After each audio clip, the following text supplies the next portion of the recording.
Gente, bueno, como dijo Zoom, hoy vamos a arrancar con Grecia. Yo primero voy a explicar los periodos de Grecia, que son 4, y después voy a explicar las reformas. Mi recomendación es con las reformas, sépanselas bien porque es un tema muy de examen, así que bueno, eso. Bueno, voy a empezar con el primer periodo, que va a ser el periodo cretomicénico, que va a ser del año 3000 a.C. hasta el año 2000 a.C. ¿Bien? Se lo va a conocer como este periodo mediante una escritura mediante escrituras crípticas, de criptas, ¿bien? Se va a mostrar la existencia de grandes palacios y de una cultura desarrollada, en la cual va a tener un estado absoluto y un alto grado de desarrollo político. Esta cultura directamente va a colapsar sin dejar rastros y sin una causa científica. O sea, no se va a encontrar bien la razón exacta por la cual desaparecen. Se va a componer de una civilización minoica que va a estar en las islas de Creta y en la península micénica. Va a tener una gran cultura bélica, o sea, de grandes conflictos. Y este periodo se va a conocer o va a ser conocido por la famosa Guerra de Troya. Fue un periodo comercial, el cual va a tener problemas con quién se va a quedar con el dominio del mar Egeo. Posteriores a estas estas guerras se van a producir la invasión de Dorias.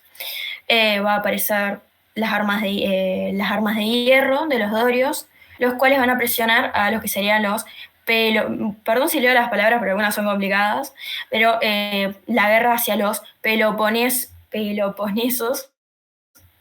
y se los va a desalojar a los micénicos, y estos mismos van a construir unas grandes fortalezas. Va a aparecer en esta época, la famosa época de bronce, y la creación de grandes palacios. Azu, no sé si querés agregar algo a este periodo. Es bastante corto, así que... Sí, está perfecto. También tengan en cuenta que hay una organización social. Esa organización van a encontrar al rey, que va a estar dispuesto por el ánax. Abajo del ánax va a estar el jefe militar, abajo va a estar el hombre al servicio feudal y abajo va a estar el basileus. El basileus es como una nobleza de tercera categoría en el ámbito más rural, digamos. Y luego este basileus se va a colocar en el lugar de rey, desplazando al ánax. Eso como para hacer una conclusión. Pero después todas esas características que nombró Roma están súper bien. Tengan en cuenta siempre lo de la guerra de Troya, que el problema era quién se quedaba con el dominio del mar Egeo, las invasiones dorias, el sistema palatino del rey, donde controlaba todos los aspectos, tanto sociales como económicos, de los escribas y de los ciudadanos. Ahora sí, con el otro periodo. Bueno, ahora vamos a saltar al periodo oscuro, que es del año 1200 a.C. y 800 a.C. Bien, se va a denominar así porque va a ser un periodo que no se conocen exactamente sus características. O sea, no hay un registro exacto como para decir ocurrió esto, ¿bien? Bueno, acá se va a destacar el contrario, el otro era el periodo de lo que sería el bronce, esto va a ser el periodo del hierro. Se van a conocer más o menos algunas características a través de poemas. Va a aparecer el famoso libro La Ilíada y la Odisea, para que se den una idea. Bueno, la Odisea directamente es cuando Odiseo se ausenta y nadie puede reemplazarlo. Pero nada, para que te den una idea, más que nada es eso.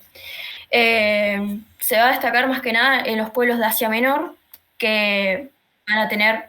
Esperen que voy viniendo gente. Ahí está. Que bueno, se va a asentar en los pueblos de Asia Menor y en las diferencias entre los dialectos de los distintos. Y entre un conjunto de 3 pueblos: Helios, Jonios y Dorios. Más que nada, este periodo se va a caracterizar por estos 3 pueblos. ¿Bien? Va a aparecer una diferencia entre los grupos organizados, entre las familias, por ejemplo, que son los grupos familiares, los genos, que van a ser una junta entre familiares de antepasados en común, junta del pater, que no sé si lo vieron, que el pater va a ser el padre, la cabeza, el hombre de la familia. ¿Bien? Este va a asumir una autoridad y va a tener un control en las mismas, que van a ser las relaciones que van a tener entre todos. Y después están los oquios, que es una estructura más que nada de cómo se van a organizar las mismas familias. Va a englobar todas las clases de bienes, de los muebles, inmuebles. Se va a hacer una administración, va a ser un centro más que nada administrativo, productivo y familiar. Va a haber una autoridad, va a haber un culto. En realidad se va a hacer más que nada esta noción de los oquios, por los dos se escribe O-I-K-O-S, en una autosatisfacción, ¿bien? Y va a estar constituido por los jefes de las familias, el pastor, los campesinos, los esclavos, etc. ¿Alguna pregunta hasta acá? ¿De alguno de estos dos periodos? No sé si Azu querés ir agregando algo. Bueno, como dijo Roma, este periodo me vengo más cerca para que se escuche bien, este periodo también es bastante oscuro, bastante corto, igual que el periodo cretomicénico, y se llama así porque no hay forma de conocer la continuidad que tenía con el periodo anterior. Paren, me voy a ir afuera porque no se escucha mucho.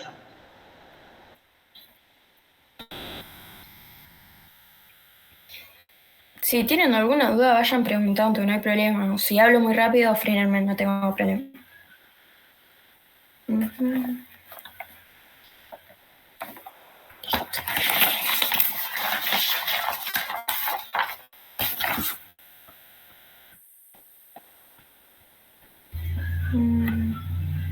No sé si, Azul, querés que vaya continuando con el otro periodo. O si no hay problema. Bueno, hasta que Asus se pueda acomodar, les voy explicando más o menos el otro periodo, que es el periodo arcaico. Perdón, me tuve que cambiar de lugar porque Diego está con el grupo de reales y pensé que se iban a escuchar los dos porque estamos separados y se escucha más el de él. Bueno, básicamente quería decir, como para cerrar la conclusión del periodo oscuro, es que este periodo se denomina así porque no se conocen, porque se borraron como los textos, las escrituras del periodo anterior. Por ende, se empieza a llamar periodo oscuro. A su vez, dentro de este periodo, se empiezan a conocer algunas características por los poemas de Odiseo, como por ejemplo el ausento del trono, que esto es lo que estaba diciendo un poco Roma. Pero tengan en cuenta que es un periodo corto, que no hay tantas características, en sí eso es lo puntual, que va a ser diferente al periodo arcaico, que ahora van a ver todo lo que sucede en este periodo. Era como así una síntesis. Hola. Bueno, sí. Pregunta lo que quieras, no hay problema. No sé quién habló. Bueno, continúo con el periodo arcaico. Este periodo va a ser el más importante de todos. ¿Por qué? Porque va a estar del año 800 a.C. hasta el año 500 a.C. Va a ser un periodo crítico porque va a haber una distinción entre clases sociales, va a surgir un conflicto entre lo que sería la ciudad y el campo, entre las tierras escasas que hay, entre las distinciones, como digo, las clases sociales. Se va a empezar a contar con un núcleo urbano donde se concentran los edificios más importantes, tanto los religiosos como los administrativos, que acá se van a reunir la gran parte de los habitantes de los mismos, ¿bien? Se van a reunir los mismos a la hora de elecciones, en situaciones importantes, así los mismos habitantes, en el ágora, que son en distintas circunstancias, por ejemplo, en circunstancias judiciales, etc. Va a tener características de este periodo en las cuales son una justicia, la justicia que se va a convertir en asunto público. Bien, se va a pasar un estado de prederecho como el que estaba antes a un estado de derecho. Van a surgir la noción de lo que es un ciudadano. Se va a diferenciar el esclavo y el extranjero. Se va a constituir una moneda, o sea, se va a aparecer una moneda que van a tener todos los habitantes en común. Y bueno, va a ser un gran desarrollo económico y social, ¿bien? Acá lo que va a ser la estasis. La estasis es algo que comienza en el periodo arcaico. Va a ser directamente la serie de conflictos tanto económicos como sociales como jurídicos que van a ocurrir y políticos en este periodo. Va a haber distintas reformas que ahora se las voy a explicar, que van a ser la de Solo, la de Peristratos y la de Clines, que van a ser las reformas más importantes. Y nada, va a ser más que nada este periodo una base entre conflictos, diferencia de clases sociales, crisis económicas, etc. No sé si a su querés agregar algo, así explico el otro periodo, después explico en lo que es la estasis.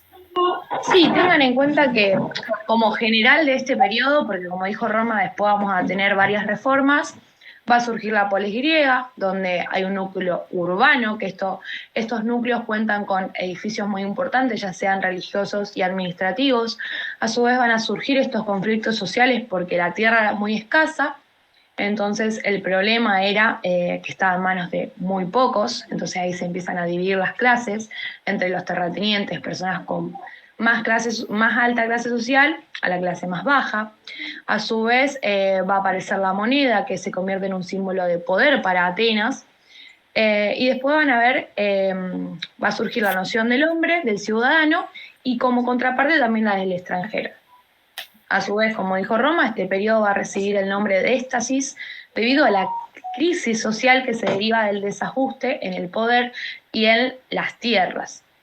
Y vamos a tener las reformas de Dracon, de Solón, de Pisístrato y de Clístenes. Ahora sí, seguí con el periodo clásico y después las reformas. Dale. Bueno, después está por último el periodo clásico. El periodo clásico va a ser del año 400 a.C. hasta el año 300 a.C., ¿bien? Acá va a aparecer una división entre la ciudad, entre las clases sociales y entre los ciudadanos, como les estaba contando antes, que por ejemplo están los ciudadanos, que van a ser el centro directamente de la sociedad, ¿bien? Los cuales van a estar divididos en tres, en los europatrias, europátridas, los demiurgos y los geomores. Geomores, sí. Si quieren después los escribo bien en el grupo cómo son los nombres, que son bastante complicados, así que no tengo problemas. O no sé si hay un cuadro justamente que los detalla bien. Les voy a explicar los tres diferentes de estos y después les explico lo que es los mantecos y los esclavos. Bueno, las europátridas son la patria prácticamente. Mayormente son los ciudadanos que vienen de las familias originarias de los pueblos que ocupan la organización de las ciudades. Los más importantes, los que son los dueños de la tierra, los que tienen un poder político. Después están los demiurgos, que son pobladores de la ciudad, pero mayormente son los artesanos, comerciantes, etc. No tienen cargo político, ¿bien? Después están los geomores, que son la parte de la agricultura. Poseen tierra, pero a su vez trabajan nada más para ellos, o sea, directamente lo que poseen lo tienen que cultivar para ellos, así que no tienen cargos políticos, ¿bien? Después están los mantecos, que es el extranjero, ¿bien? Pero tiene que pagar impuestos. Es un hombre libre, pero tiene que pagar impuestos. Es su obligación o su responsabilidad. Y después está el esclavo. El esclavo va a ser mayormente el que está destinado a la manufactura. Tienen privilegios, pero son leves, que mayormente se van a caracterizar por privilegios no políticos como el resto de la sociedad, sino de trabajo. ¿Bien? No sé si a su querés agregar algo. No, está perfecto. Simplemente que sí, que fue una época con mucha importancia política y cultural y militar, y que surge esta división de la clase social en ciudadanos, que eran personas que siempre van a tener la adquisición de tanto derechos civiles como políticos, como por ejemplo poder participar en la política, en la asamblea, en la iglesia, en los tribunales. Después los metecos, que son los extranjeros que son domiciliados, por ende viven en Atenas, y después los esclavos, que no tenían derechos ni civiles ni políticos. Y bueno, acá vamos a tener la figura de Pericles, que eso después lo vamos a ver cuando vemos todas las reformas juntas. Bien. Bueno, ahora viene la parte más divertida, que son las reformas. Que es un tema que les digo que en los exámenes sale mucho y hacen muchas comparaciones. Después cuando hagan los repasos en general se van a dar cuenta que las comparan con todos los periodos. Así que bueno, vamos con las reformas de Atenas. La primera reforma es la reforma de Dracón. ¿Bien? Esta directamente se va a considerar como una solución a los conflictos. Va a ser Dracón un aristócrata, un politólogo y jurista, el cual él va a hacer una interpretación de la ley, la va a hacer escrita y directamente va a cambiarla a lo que venía, ¿bien? Se van a llevar adelante el Código de Dracón, que es la primera ley escrita, en la cual tiene una dureza en las sanciones, se va a intentar reconocer que se conozca la ley, que se aplique la ley, que solamente antes estaba en la parte de la aristocracia, no llegaba a las otras, al resto de la sociedad. Se va a restringir lo que sería la forma privada de solución de conflictos, ya va a ser un tema público. Van a aparecer nociones del derecho subjetivas, se van a conocer y se van a diferenciar lo que es un delito intencional de lo que es un delito no intencional. Se va a aplicar la venganza de sangre, se va a permitir la venganza de sangre. Los aristócratas, va a ser una era que va a estar por los aristócratas, del poder aristocrático y consuetudinario, el cual se van a hacer una defensa de lo que sería la parte de la propiedad, se va a mantener la esclavitud por deuda. Bueno, esto ya está. Bueno, ahora lo que más que nada se va a destacar en esto van a ser la primera ley escrita, como les estaba contando antes, para que no haya un abuso del poder, ¿bien? Los delitos tanto como el asesinato, el robo o los hurtos van a tener procesos judiciales que van a ser penas o castigos que se van a poner en una clasificación de los distintos delitos. No sé si ya querés agregar algo. No, está perfecto. Todo lo que dijiste justamente es lo que yo siempre nombro, que Dracón crea este código, más que nada para que exista una ley para los atenienses, para que tengan la primera ley escrita, para que se divida el poder, que solamente estaba a manos de la clase más alta, que eran los eupátridas. A su vez, este código tenía penas muy crueles. Después agregaría también que en la parte más civil creó reformas para que se le conceda ciudadanía a los hoplitas, y después que estaba el tribunal el agropago. Pero lo más importante es esta codificación, esta ley escrita para que los atenienses tengan poder y tengan conocimiento sobre la ley. Y siempre van a ser más en temas de homicidio y penas más severas, crueles, como por ejemplo muerte por robo. Pero sí, la verdad me pareció muy bien. Y bueno, eso es lo más importante de Dracón. Bueno, ahora vamos a saltar a la reforma de Solón, la cual no va a haber como les digo, con la reforma de Dracón no hubo una solución a los grandes conflictos que había en las clases sociales y no se involucró tanto en lo político y en lo social. Ahora Solón va a dar una pequeña solución a estos conflictos, ¿bien? Bueno, Solón va a ser nombrado un arconte, que va a ser un máximo del poder ejecutivo, ¿bien? Y un mediador. Los europátridas lo van a considerar como alguien muy importante porque él recupera su poder gracias al comercio, entonces todas las clases lo van a ver como un defensor de los intereses, una persona de gran prestigio, que va a reformar la ley. Bueno, va a romper el esquema rígido que tenía Dracón, va a aplicar el perdón de la deuda o las cisatías, la cual va a ser una pena judicial. Todos los deudores esclavos se van a ser liberados, va a tratar de liberar a los que fueron vendidos al extranjero, ¿bien? Se van a perdonar las deudas de hipotecas impagables y el propietario va a empezar a tener más control sobre sus tierras, ¿bien? Ya directamente no se puede uno garantizar como una deuda. Bueno, con Solón viene la reforma timocrática, que va a ser un gobierno de ricos, entre comillas. Va a estar dividido y va a privar a las clases aristocráticas, pero va a dividir a la sociedad en 4 clases sociales, de las cuales van a ser según lo que produzcan, según sus ingresos. Bueno, de las 4 clases sociales, que les digo, si quieren los nombres los mando al grupo, no tengo problema porque son bastante complicados, están los petacosiomedioni, perdón. Nombre. Bueno, la primera clase social... Sí, perdón, repito, los nombres son... Pentacosiomedioni, caballeros, hoplitas y tetes. Bueno, los primeros, no sé si después repito, si quieren los escribo bien en el grupo, van a ser la clase alta, para que se den una idea. Van a aportar lo que sería una gran medida de producción, tanto de cereales, aceites, etc.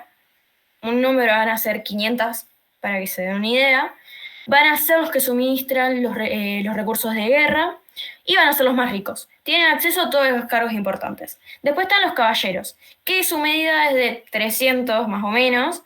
Tienen acceso a cargos importantes, no como los otros, pero ocupan un cargo medio, o sea, tienen acceso a cargos políticos.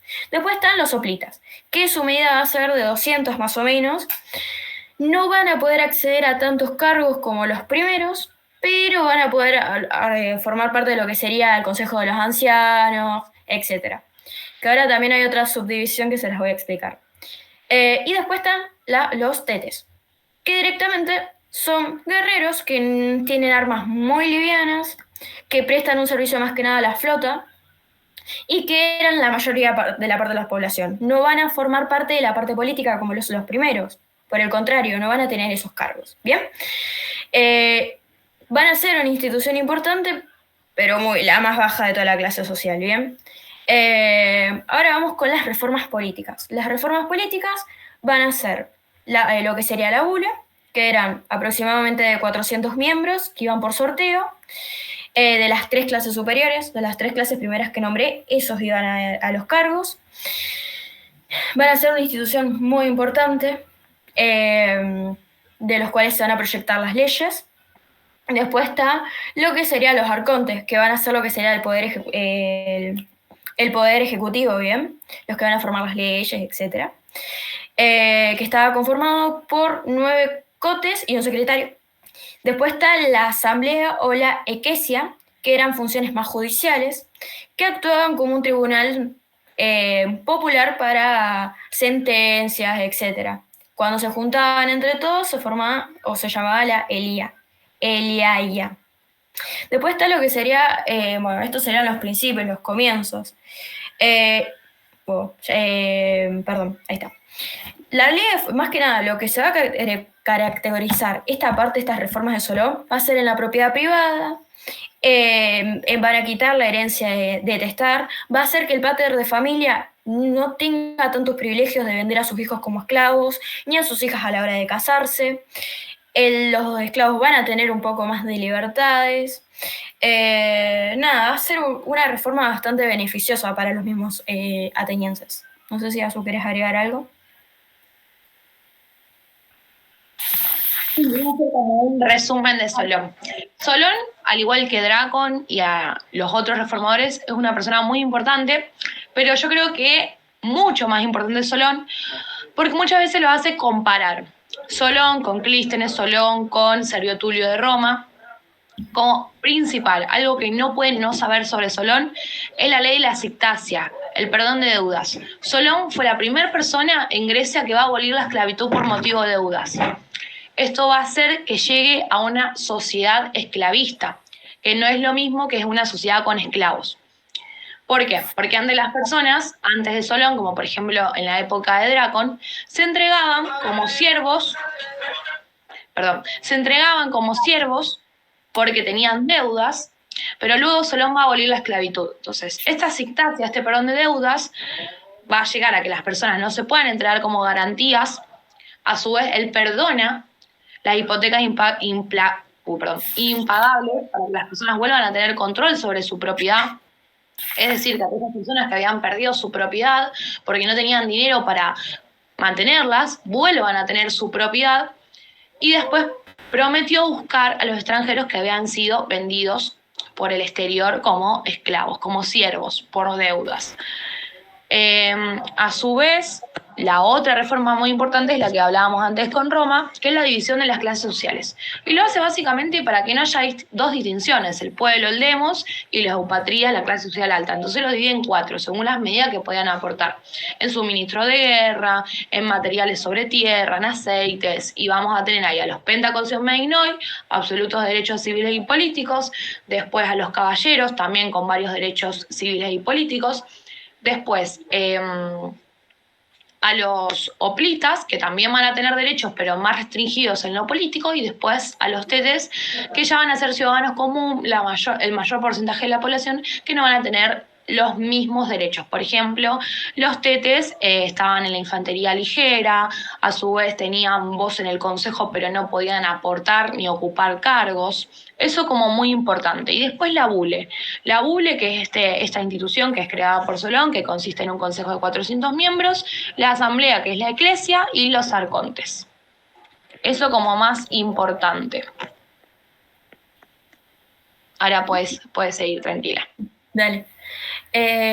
Bueno, como dijo, es una pregunta que a Nadalini les gusta hacer comparar, así que préstenle bastante atención.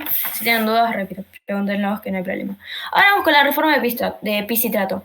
Se lo va a considerar un tirano, lo cual les digo ya de antemano que no lo fue, sino que al contrario, toma el poder, pero no tuvo un gobierno de tiranía, o sea, un gobierno del cual fue lleno de abusos. Por el contrario, va a ser un partido político, por decirlo así, el cual va a armar un golpe de Estado, pero va a tener bastantes libertades a la hora de su gobierno.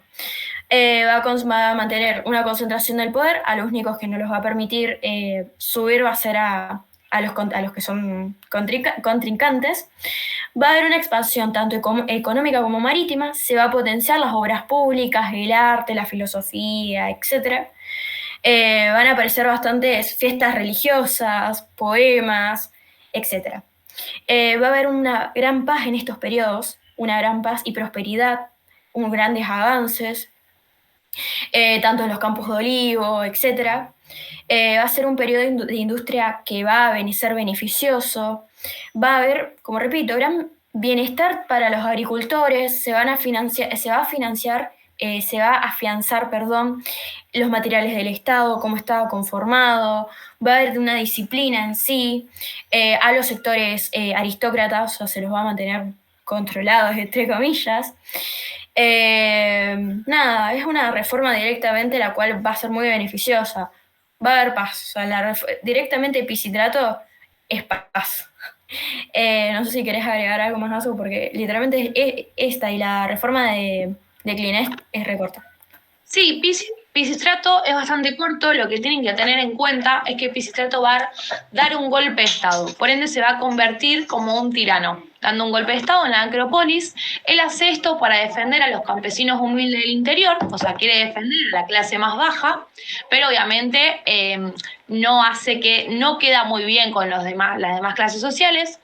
A su vez, también por lo que se lo considera un tirano, es porque no permitió a los opositores participar en la política, pero a pesar de todo esto tuvo muy buenas reformas en su gobierno, ya que expandió la economía, tanto como la parte rural como la marítima, le otorgó trabajos a los comerciantes como a las personas que trabajaban tanto en el ámbito rural como a los artesanos, ya que empezó a hacer muchas obras públicas de las cuales ellos empezaron a participar. A su vez, expandió Atenas con las actividades culturales y impone una política agraria, básicamente que es para mejorar las condiciones de los pequeños agricultores, donde implementa estas políticas que favorecen a estos pequeños campesinos, como por ejemplo la retribución de las tierras, la mejora de los recursos para las tierras. Eso como fundamental, pero tengan en cuenta eso, que expandió Atenas con la expansión económica marítima, con las obras públicas, con las actividades culturales, que él dio un golpe de Estado, no dejó pertenecer dentro de la parte política y pública a los opositores, o sea, a los que pensaban distinto a él, y por eso se lo consideró como un tirano, que es ahora donde va a venir Clístenes a volver a traer esa democracia que Pisístrato había corrompido. Ahora la sigo a Roma para que lo explique. Dale. Bueno, Clístenes va a ser un político el cual introdujo una reforma más que nada democrática en la antigua Atenas, ¿bien? Desde su cargo público directamente como legislador, va a sentar una base de igualdad ante los ciudadanos en la ley. O sea, va a haber igualdad de ley para los ciudadanos, ¿bien? Favoreciendo a todas las posiciones y a todas las clases sociales. Que va a ser una reconstrucción fundamental de las políticas de los atenienses. Va a ser una reforma social, como les digo, una igualdad ante la ley, cuales, repito, van a ser toda una igualdad ante todos los ciudadanos. Va a evitar una formación de ciudadanos en contra de la democracia. Por eso va a hacer reformas que son territoriales, las cuales se va a dividir en demos. Las demos van a ser conformadas en el interior de Atenas, ¿bien? Que van a ser 10 distritos de 30 tritis. que en todas ellas participan de forma al azar. Más que nada es una edición con el respecto a las tribus de este tema. Lo que se destaca mayormente es que, bueno, las tribus van a coincidir en un clan aristocrático, o sea, no se va a tratar un poco de evitar esto. Las diferencias entre las clases sociales se van a tratar de evitar en las mismas, y para ampliar directamente se van a armar tribus, de las cuales van a ser 50 boletas en una estrategia directamente, que se van a tener que formar también en escuadrones escuadrones de caballería, ¿bien? También va a haber una influencia de las bules, las cuales van a pasar, en vez de estar por 400 miembros, a 500. Va a haber tribus que van a estar formadas por entre 50 y 100 ciudadanos. Va a haber una reforma más que nada de ostratismo, la cual va a ser una reforma, va a estar relacionada también a lo que sería una votación, se va a votar en mano alzada, y una reforma institucional, la cual va a ser la aparición de lo que sería la eclesia, que van a ser los ciudadanos mayores, los ciudadanos varones mayores de 18 años, que van a poder votar y van a poder formar parte de este órgano político. No sé, Azu, ¿querés agregar algo? Sí, tengan en cuenta que, claro, como dijo Roma, Clístenes va a ser el padre de la democracia, porque va a traer esta democracia que corrompió Pisístrato, como hablábamos antes. Lo más importante es que organiza a Atenas en demos, que son unidades territoriales administrativas, que organizaban a los ciudadanos para fines administrativos. Y después la reforma de la tribu, la bule, la eclesia. Y después el sistema del orcacismo, que es esta igualdad ante la ley. Y este sistema de orcacismo es más que nada para las personas que van a tener acceso al poder, para que no pase lo mismo que pasó con Pisistrato, para que no se vuelva a esa tiranía. Eso como una simple conclusión. Bueno, ahora vamos con la reforma de las Atenas clásicas. Estas eran del periodo, perdón, se me fue el nombre, del periodo más que nada lo que sería arcaico. Bueno, ahora vamos con la reforma más importante de la Atenas clásica, que es directamente la reforma de Pericles, la cual, bueno, va a estar formada por el siglo de oro directamente, o el siglo de Pericles. Va a ser bajo la denominación del periodo helénico, helénico, que va a ser posterior a Clines. Va a ser la entrega más que nada una reforma, de esto va a ser una reforma de asamblea, van a aparecer lo que serían las asambleas, la iniciativa de los ciudadanos a participar ante la ley, proyectos que los cuales van a poder participar los mismos. Se va a establecer una condición absoluta del esclavo como mercadería, y se van a considerar ciudadanos a las madres y padres atenienses. Se van a empezar a reunir más con frecuencia los ciudadanos en asambleas. Van a aparecer los cargos en pagos en la parte de los tribunales. No se va a otorgar una ciudadanía como pasaba antes, por el contrario, repito, los ciudadanos se van a considerar a los padres y madres nacidos en Atenas. Y va a haber la aparición de impuestos directos y ciudades sometidas a estos tributos, ¿bien? No sé si Azu querés agregar algo más de esta última reforma. Sí, tengan en cuenta que Pericles va a traer esta remuneración por participar en los tribunales, después exámenes de moral para cargos públicos y los requisitos para la ciudadanía, que era un poco de lo que hablaba Roma. Estos requisitos, más que nada, implementa para otorgar la ciudadanía ateniense, para ser considerado ciudadano, que ambos padres debían ser atenienses. Esto era para que los hijos de metecos o extranjeros no puedan acceder a los derechos políticos. Bueno, y después el impacto que tienen estas reformas, como fortalecer la democracia, instaurar la cultura y la política en Atenas y redistribuir la riqueza. Y a su vez, durante el liderazgo de Pericles, Atenas asumió un rol en este mundo, digamos, griego, donde tanto en términos políticos como culturales se convirtió en un modelo democrático para otras ciudades-estado, como que se fueron expandiendo a partir de este modelo de Pericles. Bueno, ahora vamos con Esparta, ¿bien? Estábamos en Atenas, ahora vamos a saltar a Esparta. Después, lo último, les voy a decir las diferencias, porque sé que las piden, así que después se las voy a explicar bien. Bueno, Esparta va a ser directamente, si Atenas era organizado, Esparta va a ser todo lo contrario. O sea, van a ser, así hablando lo criollo, los salvajes. para que se den una idea. O sea, perdón si lo hablo así, pero es para que se ubiquen bien. Bueno, Esparta va a tener la capital, que va a ser más conocida como Laconia, la cual va a ser, no va a tener organización tanto social, más que por 3 clases, por 3 divisiones. Se lo va a conocer a Licurgo como el emperador o el legislador de esto. Va a ser un modelo más arcaico, no va a tener polis, no van a tener los ciudadanos esa organización, al contrario. Mayormente Esparta va a ser todo militar comparado a Atenas. Esto va a ser más que nada todo militar, todo organizado de esa forma. Bueno, se van a dividir en 3 clases sociales, los cuales están los espartanos o homoios, los cuales van a ser los ciudadanos fuertes que van a tener cargos políticos, etc. Poseían todo lo que sería el derecho a la tierra, los cargos políticos me lo estaba contando.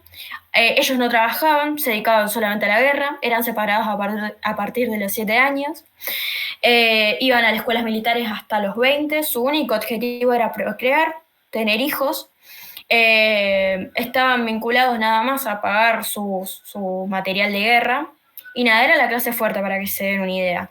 Después están los periecos, que directamente eran los campesinos que no eran reclutados para el ejército, pero sí se dedicaban más que nada a pagar tributos a la tierra.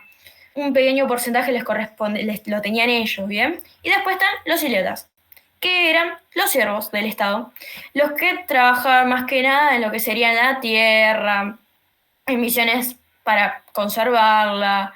Lo dijo directamente, estos no podían casarse más que nada, o sea, no tenían tantos derechos a la hora del matrimonio. Era la clase baja, o sea, así literalmente las mismas palabras se los dice, era la clase que se consideraba inútil. O sea, mientras que el espartano era el hombre fuerte, estos directamente eran, por decirlo así, la basura, directamente. Bien, tenían una sociedad de esclavitud que no fue tan dominante, más que nada era con respecto a los extranjeros. Y nada, no sé si querés ir agregando algo más, Azu, de los espartanos. Sí, tengan en cuenta que van a tener la figura del Licurgo, que como dijo Roma, instauró más que nada un régimen militar donde los ciudadanos, más que nada los espartanos, van a recibir educación desde el Estado, desde los 7 hasta los 20 años, luego se pueden casar, pero tienen que seguir viviendo con sus compañeros, o sea, porque para ellos lo que mejor otorgaba al Estado o a subir a Esparta a un mejor pedestal, va a ser siempre el sistema militar. Por ende, las reformas se van a basar en eso, en la igualdad entre los ciudadanos. Y después, Esos van a bueno, ser los mismos esclavos. La clase baja va a ser los mismos esclavos, se los va a considerar a ellos, se los va a mandar por eso al campo, etc. Claro, y por eso vamos a tener esa estructura social, donde vamos a tener a los espartanos homoiguales, que son los privilegiados, los que reciben esta educación del Estado en el sentido militar, y que solo ellos tenían derechos políticos. Y vamos a tener a los periecos, que es una comunidad que está sometida a Esparta, pero con alguna cierta autonomía. Podían realizar actividades económicas, por ejemplo, pero debían servir en el ejército. Y después de los idiotas, que van a ser siervos, que como decía Roma, van a estar sometidos, son propiedad del Estado, son siervos de la gleba, que trabajan la tierra y no tienen derechos políticos, y su libertad la lograban después de servir militarmente. Y bueno, después con respecto a la economía, que es un punto que quiero destacar porque lo pueden utilizar para comparar o para diferenciar con Atenas, es que Esparta tenía una economía cerrada. Esparta no comercializaba con el exterior, no utilizaba la moneda. Vieron que antes en el resto de las reformas hablábamos sobre la moneda como símbolo de Atenas. Bueno, acá eso no sucede. Esparta no va a utilizar la moneda como símbolo. La esclavitud era fundamental para el trabajo agrícola y la ciudad empleaba un sistema económico esclavista. Acá lo importante no era el comercio. Y así como era para hacer una síntesis. Sí. Bueno, ahora les voy a decir diferencias más o menos para que se guíen entre Esparta y Atenas. Bueno, en diferencias políticas, Atenas se va a caracterizar, no puedo hablar, perdón, estoy media, con la lengua se me traba. Va a tener una caracterización más que nada democrática, de una democracia directa, ¿bien? Va a ser de votación a mano alzada, van a votar los ciudadanos hombres, recuerden esto, pero los hombres solamente van a tener derechos en esta época, no, mentira, pero van a tener derechos mayormente en Atenas. Bien, van a ser los que son los hombres nacidos en Atenas van a tener derechos, los extranjeros, como les dije, no los van a tener a este nivel. Se van a reunir en los ágora o en espacios públicos para las votaciones. Diferencia importante entre Esparta, que Esparta, por el contrario, había una oligarquía que era gobernada por un aristócrata y los ciudadanos directamente había una igualdad, despreciaban el comercio en este sentido y tanto hombres como mujeres también participaban en los ejércitos. A nivel económico, Atenas va a tener un gran crecimiento a nivel económico, ¿bien? Van a tener salida al mar, los cuales le va a beneficiar. Van a tener un gran desarrollo mercantil, un gran desarrollo económico. Por el contrario, como dijo Asu, Esparta va a ser una economía cerrada, ¿bien? No van a tener tanto comercio con el exterior, no tenían moneda, ¿bien? Después, con las clases sociales, para los Atenas eran los atenienses, los mantecos y los esclavos. Para los espartanos son los homoicos, pericos y los iliotas. Recuerden que Esparta es militar, ¿bien? Por el contrario, el otro no eran tan militarizados. Después, el nivel jurídico. A nivel jurídico, Atenas estaba dirigido por las clases altas. Por el contrario, Esparta no va a tener esto. Va a surgir más que nada no estaba a manos de una sola persona como en Atenas. Va a ser algo que va a surgir más que nada de la filosofía. Van a tener cada casta tiene su propio derecho, no van a tener esa organización. Ahora las instituciones políticas. Bueno, Atenas, como les decía antes, va a tener lo que es la bulia, que va a estar formada primero por 400 miembros, después va a pasar a 500, Conclitenes va a pasar a 500, va a ser más amplio, va a tener, gracias a las distintas reformas, por ejemplo la reforma de Solón, va a aparecer el Consejo de los Arcontes, se va a dividir mejor, va a ser más organizado Atenas. Por el contrario, Esparta va a estar formado por 2 reyes, va a ser de forma hereditaria, también va a estar por el Consejo de Magistrado, que son 5, se llaman éforos, que esos sí van a estar elegidos directamente por el pueblo. Va a ser algo más, una magistratura más que nada selectiva, anual, van a ser responsables de sus actos, se va a tener que hacer una rendición de cuentas y se eligen por estos distintos mecanismos. Una vez que se termina el mandato, normalmente no se va a regresar al mismo. Sus funciones van a ser más que nada institucionales. Va a haber tanto funciones legislativas también y judiciales que se van a apelar por sí o por no. Y va a haber asambleas donde los ciudadanos los espartanos o moios van a votar por sí o por no. No van a ser, repito, tan organizados comparados a Atenas, que Atenas va a tener una mejor organización. Azu, ¿querés agregar algo a las diferencias? Una como breve conclusión. Tengan en cuenta siempre que son políticas económicas, sociales y jurídicas y las instituciones políticas. Bueno, como político, Esparta va a ser una oligarquía que se dirige por una aristocracia conservadora. Atenas es una democracia directa que, como bien decía Roma, van a votar los ciudadanos varones mayores de 18 años y van a tomar decisiones políticas en el ágora. Después, una economía en Esparta cerrada, que es lo que decía yo antes, sin comercio exterior ni moneda. En Atenas, una economía abierta, mercantil, con un gran crecimiento económico y comercio exterior, más que nada con el gobierno de Pericles. Después, social, en Esparta van a tener sistemas estos de castas, homoioi, periecos e iliotas, y Atenas se divide entre eupatrida, demiurgo y gemores, y según las distintas reformas vamos a tener distintas clases, como por ejemplo, vimos que Solón los dividió en 4 clases, Pentacosio Magno, Hoplita, Caballeros, Tetes. Pero como en síntesis, van a tener los eupatridas, que es la clase social más alta, los demiurgos y los gemores. Después, en lo jurídico, Esparta se va a basar más en la filosofía y en el sistema militar, y Atenas, que este derecho va a ser controlado por la aristocracia, la clase más alta, los eupatridas. Y después, como institución, vamos a tener a Esparta con esta doble monarquía, con un consejo de ancianos que se va a llamar Gerusia, y después Atenas con este consejo de 500 miembros, que esta bule había sido creada por Solón y después se modificó con Clístenes a un consejo de 500 miembros, la Eclesia, la magistratura con Solón y con Clístenes, como una breve síntesis. Para que, un consejo, que se lo voy a decir a los criollos, perdón, Azul, puedes corregirme por ahí lo siguiente, pero recuerden que los espartanos van a ser los más grotescos. Mi docente justamente Monchero, bueno, la primera vez lo explicó así. Recuerden que algunos son de guerra y los otros son más organizados. Los espartanos van a tener un poquito más de, no sé si decir una gran diferencia en clases sociales así, pero si no va a haber un poquito más de desorganización y va a haber un poquito de igualdad con tanto con mujeres con hombres. Y los espartanos directamente su primer objetivo en las clases altas va a ser procrear, como todo el resto de las clases. Perdón, se los explico así, pero es para que se den una idea, si hablando lo criollo, que muchas veces sirve, justamente Monchero lo hace así, entonces nada. No sé si está bien lo que acabo de decir, Azul, ¿puedes corregirme? Sí. Aparte, si lo dice el doctor Monchero, lo tomamos como ayuda para nosotros. Recuerden que uno es más que nada militar y el otro no es así, directamente uno es más organizado, o sea, uno tiene una organización más de vender, de toda la agricultura, y el otro directamente es guerra. Bien, bueno, espero que les haya servido la clase. Muchas gracias, Roma, por seguir acompañándonos en este gran team de grupos de HED. Si les queda alguna duda, si va surgiendo a medida de las clases, saben que nos pueden ir mandando. Les agradezco por estar acá y por formar parte de estos acompañamientos. Seguramente el próximo acompañamiento empecemos con las etapas de Roma, que como primer lugar vamos a tener a la monarquía y al derecho hereditario. Ahora les voy a pasar en el grupo bien escritos los nombres de las clases sociales por las dudas, porque sé que son bastante complicados, tanto a la hora de pronunciarlos como de escribirlos. Así que nada, no se compliquen tanto porque es entendible que es difícil.